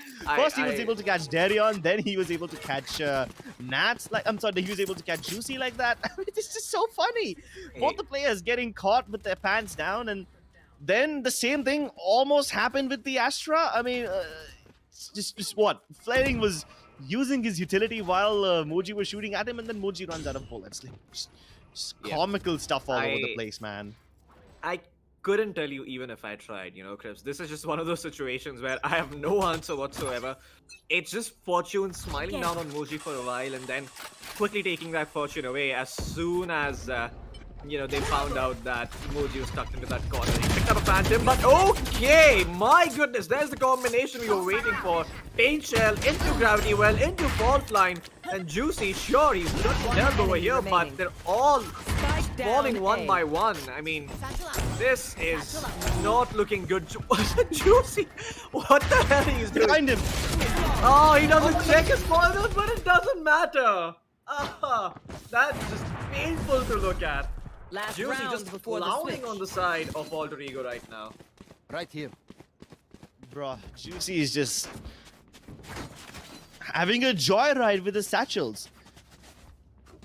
Yeah, He I'm probably not never too went to sure. a lot of amusement parks as a kid, so that's why he's trying to make up for it over here. Just satcheling around like a monkey, doing whatever the hell he wants because he knows his teammates will cover him. Mhm. Scanning ahead. And at this rate, I just think that Juicy, he's not even gonna need his teammates. Len, what the? Okay, now, no. Len, you can't get away with this. But he does. They still don't peek him in hookah. They still haven't looked in his How? general direction. Len is still alive, and he's holding on. Moji popped the wipers, but only for it to be taken down instantly by Len. And Darion is also gonna find the jet. Updrafts away back to safety. Enable takes the teleport. He has been discovered, and he has been shut down. Bro! 11-1 Lure. It's Yeah, just it's criminal. Switching Lure sides. at this point are literally showing off. They're flexing by telling us that they can get away with the most ridiculous stuff ever. Len popping the Hunter's Fury in hookah with the one position where he's at his most vulnerable, and there's nobody to back him up. There's nobody to cover Len in that position. He's out there using his Hunter's Fury towards B long. He even flips around and does it on hookah. There was nobody to protect Len. He had no bodyguards. He's vulnerable as a Sova in his Hunter's Fury form, but he doesn't care. He doesn't give a damn. no respect whatsoever given to the side of Alter Ego. I mean, this is Okay, Lure no, just wait, saying wait, way wait. better than There's one thing about not respecting your opponents, and there's one thing not respecting your own safety and security. Len doesn't even care about his own life. He just did it at the most random location, and then he still gets away with all the frags. And now it's just Darion flexing on them, man. No, you can't do them like that, Darion. Two clean one-taps to start things off, and Juicy's already discovered the two surviving members on the side of Alter Ego. This round just over before it even started. Darion's not done yet. He's looking to connect more, but dashes straight back into the shock dart that Kush laid down for him. Darion, you might be good for the one-taps, but yeah, those dashes need some work. And okay, they're just taking the teleport back towards B, which is completely clear. But Len's still here. And the moment these guys try to move towards the teleporter, that's when Len will kill them. He's so annoying. Like, I am frustrated with all the things that Len is doing. I can't even imagine what would be going on in Alter Ego's mind. This man has been a menace, a pain in their backside. And now Juicy, he's just being like the monkey channeling his inner animal outside, jumping up there. and down and giving Muji something to there. shoot at while his teammates Match finish point. him off. Yeah, Louvre, this. What was that about? A 2-1 again? I didn't quite catch that. I'm losing you there a little bit. I never Right said there. it. I deny I said it. Right there. Yeah, Louvre just. I have to save my face, sorry. I mean, this is just Lua completely destroying the side of Alter Ego. I don't think this is worse than the Paper X match. I'm just gonna say it straight up. They lost, what was it, 13-4 in the first map? This is looking like it's gonna be a 13-1. Taking that back. Alter Ego, they're good in their own right, don't get me wrong, but man, against the side of Lua, who stuck around for a long time, boy, they look like they picked the wrong side of the bed today. Well, Delve is gonna be able to get one at least. Muji finds another, and they have control of the A side still in their favor. Lua not able to break through it, so maybe this is their chance to come back. But Lua still being persistent at all end. Bulldog in the hands of Soa. Redco able to find Moji, and Len has been discovered. Knows there's someone towards Lamps. And do they fall back here? The spike on Len. He is the one who calls the shots right now, and that's finding Darion. That is big. So, Len is deliberately revealing the location of the spike over here. But what's the play? They know both the players are positioned over here. They're just hoping to draw out the defenders towards the A site and then not go B. What is Louvre up to? They're deliberately giving away their information, deliberately hoping that Alter Ego fight them. I guess they're just looking for a pick. They're hoping that someone from Alter Ego fights them and they get to 30 turn this seconds from left. a 2v4 into a 2v3 somehow. And given the way things are going, I think they might just find what they're looking for. They might just find all the frags. Kush caught out in the open. Enable tries to save him with the gravity well, and he is successful. So finally, Alter Ego put up another round on the board. But is it too little too late? I don't know, to be honest with you, Crips. I mean, it seems like Lua are probably gonna have to eco this one out, so this is not gonna go their way at least. But hey, Alter Ego, the journey of 1,000 miles, it starts with a single step. This is a single step in that right direction.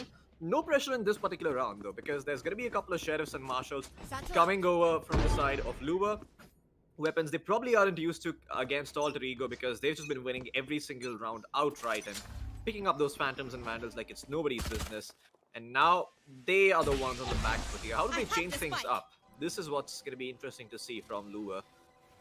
Looks like they're playing fairly passively for now. Taking the map control where they're getting it and picking up those orbs. Redco, if he just finds one frag, he's going to have the Rolling Thunder up and ready for the next round. So that's what he's looking for. But, Enable. Due diligence, checks the corner, spots out Redco. Redco does not connect with the shot. Okay, tries to tag up Enable, but doesn't really succeed. Enable only taking a little bit of damage there. So, Louvre have showed their positions towards B long as well, and they've shown positions towards the bathroom region. At this point, Alter Ego have too much information. There's one thing, such as lack of information. You don't have enough to make a particular call out, but this is completely the opposite. You have too much information. You're spotting out the players of Louvre all over the map, and now you got to gamble whether they're coming towards A or B, and looks like for now their gamble is wrong. There's only 2 defenders on the A side. Nats has already been revealed, so they're putting down a cloudburst one way left. so that Nats cannot peek, and that will enable them to get Enable isolated, if you get what I mean. Delve over here tries to come in and rescue his team, so it works. For now, it works. Louvre are still able to get the plant, and Alter Ego will be able to isolate and kill off the players of Louvre, stay alive in this match for even longer. But I love the way how they were able to isolate those frags. First of all, they had one of their players, I believe it was the Soa who moved back towards the B side. Yeah. Not really sure. No, wait, it wasn't the Soa. It was someone else. In the replay, we'll see it. So there's 3 people from Alter Ego playing on the B side, which is the wrong area. 2 defenders on A, and then Nats gets spotted. He goes towards U-Haul, isolated over there, and Enable could have been very easily killed because he was alone towards the triple box. If it wasn't for Delp coming in time, Enable would have died, and the Nats could also have died because they both were fighting 1 by 1 instead of fighting together and trading. Yeah. Speaking of Delp though, he's one of the operator here, Crips. This could be huge. Still hasn't been discovered. He is using that operator towards Hookah instead. But no one from the side of Lua has even thought about going there, so They're going to be okay for now. Look at Nats actually just getting tagged up in that position. Not really a spot I was expecting the spam to come from, but few bullets exchanged back and forth, some information being found, but still not enough for Louvre to justify a push coming in. Now, maybe with those gravity wells, they can go in for a hard commit. The gravity well's going to stop them a little bit. Darion goes in for the dash.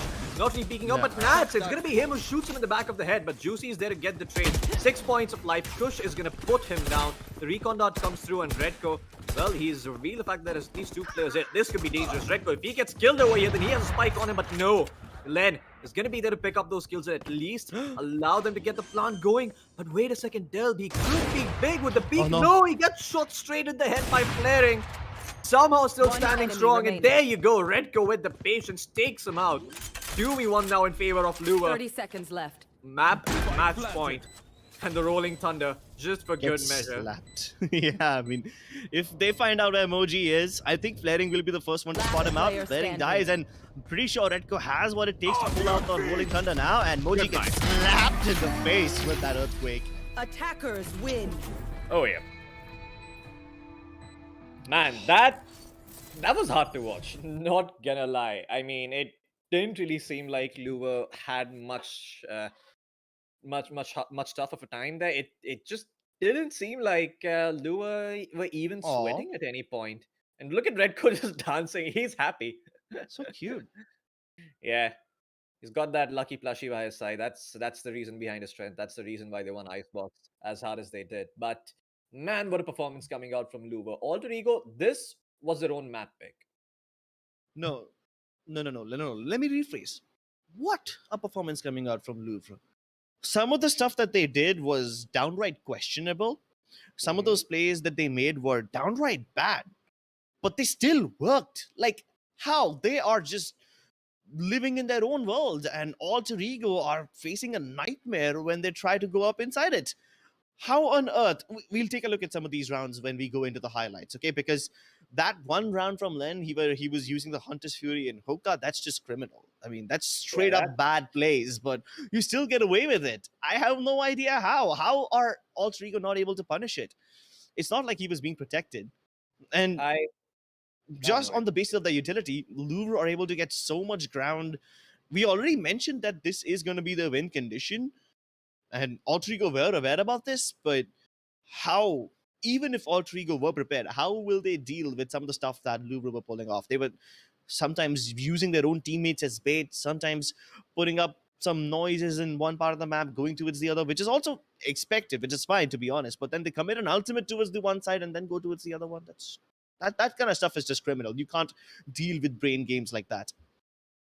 Oh yeah, absolutely. I mean, I love the way that the side of Louvre were playing the map. It was just beautiful to see. It just seemed that on defense you could never really get past them just because once again, there's just so much stuff on the ground. Literally every single agent on their team had something or the other that they could use to stop those plants from coming in. And this round by Redco, what an absolute beauty. Just using those cloud bursts and those Astra smokes against them to get into a better position, sneak behind them and line up 2 kills. They never saw that coming. Never. Just sheer confidence from this man. What is safety? W. Just press it and kill them. So what? They've got a couple of sheriffs. I've got a Spectre. Close range, I win, you lose. Yeah, and those were some of the more believable rounds, right? Yeah. Darion gets through a cloudburst undetected. I'm sorry, Redco gets through a cloudburst undetected. They make a mistake. Fine, you lose the round. That is believable. But then there's rounds like this. Len using the Hunter's Fury gets 2 frags. Again, fine. But then his teammates are dying left, right, and center. And somehow Len, even after using his Hunter's Fury way back in the defender spawn, gets over here in time and somehow is able to cover up his teammates. Even Flaring, for that matter, over here in this round, he was detected. He should have died, but no. He stuck around. He tanked the Hunter's Fury. He even killed the Jet and bought enough space for his teammates to move inside. Oh yeah, absolutely. I mean, you could see that Alter Ego were really trying. They wanted to stop whatever it is that Louvre were doing, but they never had the chance to do so. They just didn't play the map the way Louvre were playing it, and Louvre were just so quick and persistent, right? I mean, even on their defense, they were going out there, they were peeking, they were taking fights, And at one point, they just straight up stopped respecting the side of Alter Ego. I mean, Yeah. what the hell is that peak that Juicy and Darion did right there towards B Gardens? I mean, Darion dies. That's usually not a signal for you to go and peak, but the Juicy is like, nah, nah, nah, nah. I'm gonna go and I'm gonna trade you out. Hell, I'll do you one better. I'll get the man advantage for the team. Yeah, And exactly. ridiculous stuff. I mean, I don't know how Lua get away with it every single time. But well, they're gonna be facing a Paper X next, Crips. So maybe we don't get to see those same shenanigans coming out again. I hope so. I certainly hope so. Some of the stuff that Louvre did in this match was Questionable. great. Some of the stuff was questionable. Like Yeah, and this. yeah, like this. Exactly like this round. Exactly like this round. And even the one before this, where Nats gets stunned midair. Sometimes Alter Ego just had terrible luck. Sometimes Louvre make their own luck and they just don't give a damn. They don't give a hoot about their own life. Even this round, for example, Moji got done so dirty over there. He could have easily killed the Drays over there, but was he able to Yep. do so? No, he wasn't. And what a And- dominant half. 11-1. And in the last round, we probably didn't catch it in the highlights, but Len was using that Hunter's Fury, the one I've been talking about since so long. Yeah, that kind of stuff he was able to pull off. So it's just Louvre making the plays that they want to. They force Alter Ego to play according to their rules. And, Yeah. Once Louvre has written down the rules, they just beat Alter Ego on the back of it. I mean, hope Paper X can punish these things that Louvre was doing, because Alter Ego certainly couldn't. absolutely. I mean, Alter Ego, the way they were playing this, it didn't really seem like they had a good read on what the side of Lua were up to every single time. It just seemed that Alter Ego, it was just a little bit of randomness coming out from them. They were just like, maybe this is a buy round, we win this. Maybe if we do this, we win that. And they never had a definite plan, right? Like towards the end, you could see how desperate they were getting with Enable taking the teleporter in a situation where he clearly knows. I mean, on any other day, that man would have not done that thing. But because they're under so much pressure against Luba, they're just piling on with the mistakes and never taking a bit of a breather, never taking a bit of a timeout to just recollect Yeah. their thoughts and Yeah, just they didn't being do like, that. what's happening? And I I can understand why Alter Ego was suffering like this, right? I mean, we'll take a look at the map recap, and once we do that, one common storyline will emerge. Alter Ego over here is trying to play in a methodical, in a disciplined manner. They're trying to predict what Louvre will do, but they Mhm. can't do that. You know why? Because Because Louvre Lua themselves don't know. know. Yeah, they themselves don't know what they're gonna do, right? So yeah, you can't have a counter strat when there is no strategy to counter. Yep, And it's sure, just some good of the old things that W. yeah, and those strats that Louvre were setting up, they weren't exactly strats per se. They were just, you know, pieces of good coordination with your teammates, pieces of good micromanagement, micro decisions. The overall strategy is determined by the macro factors, but this time, when you know exactly where your teammate Astra will place a star and exactly where your teammate Breach will stun the ground, you can play on the back of it, peek someone, and catch them when they're stunned or concussed or vulnerable. You know, that's Yeah. just good communication by Louvre. It wasn't an elaborate strategy that was able to read out the side of Alter Ego. It was just damn good communication. And sometimes doing things that are risky, but going ahead with it nonetheless, and Alter Ego not expecting those risks. Yeah, Yeah. that's probably what is the most acceptable line of story, right? I mean, Louvre picking Mhm. up these risky picks and uh, picking up the risky fights, and Alter Ego not expecting them because they are just that risky. They are just that Yep, dangerous. absolutely. I mean, I think there were just so many rounds where Alter Ego they sort of had a read on what Lua were doing. They sort of had an idea, but then Lua just outfragged them. They just went Yeah. out there, they got a couple of kills, and Alter Ego are like, well, we have the information, but two of our players are dead. What the hell do we do now? And Yeah. that's just And those because two how players Lua often were happen to be playing. the players who had ultimate or something or the other. They were the ones who were capable of creating impact.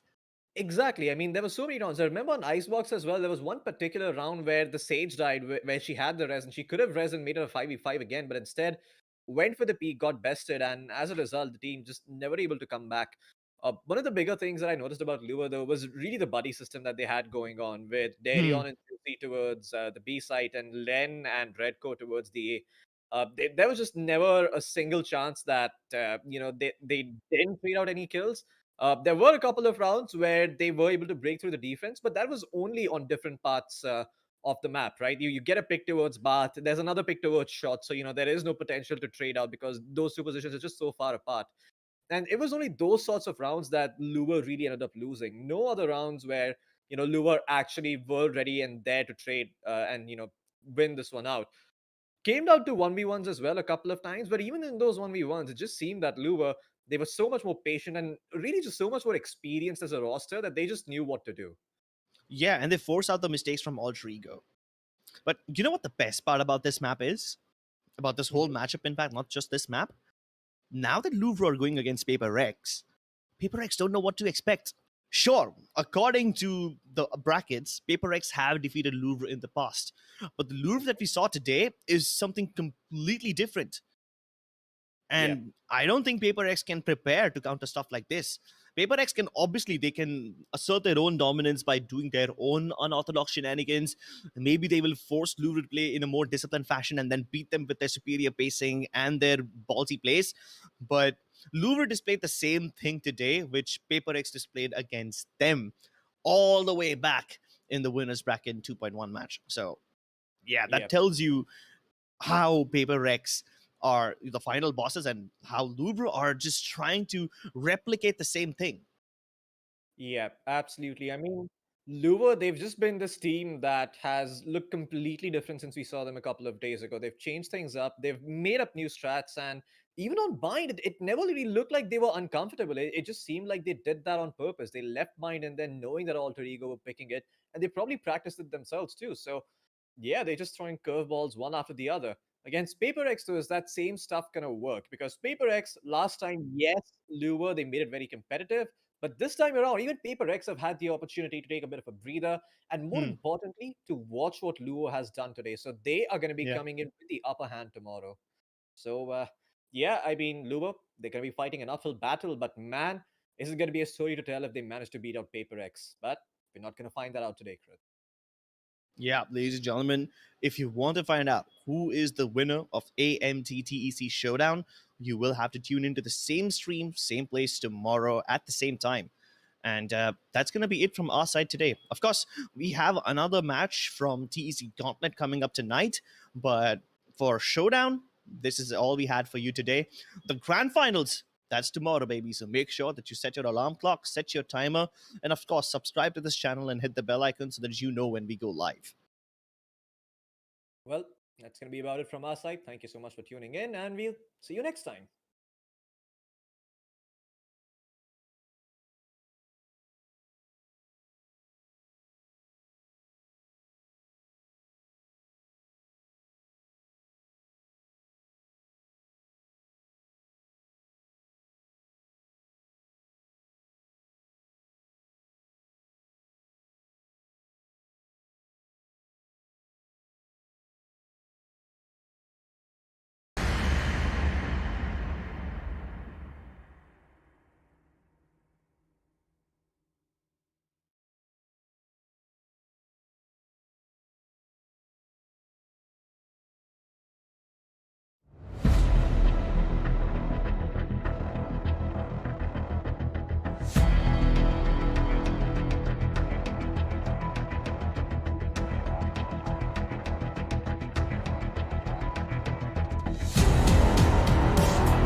I'm running out of time, every day goes by so fast.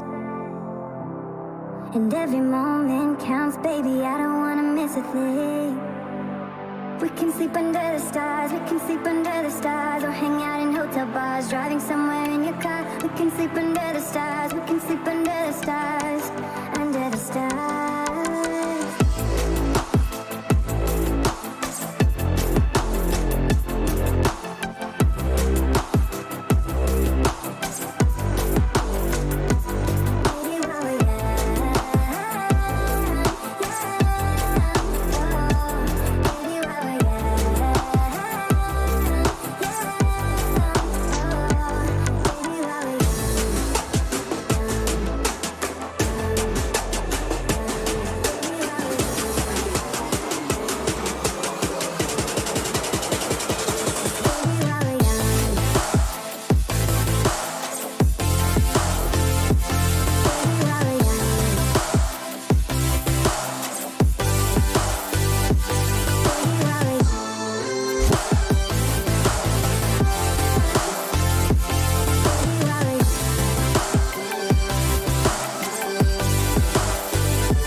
Let's make the most of this night. Come on, baby, take my hand. And we don't need to do the things we don't want to do.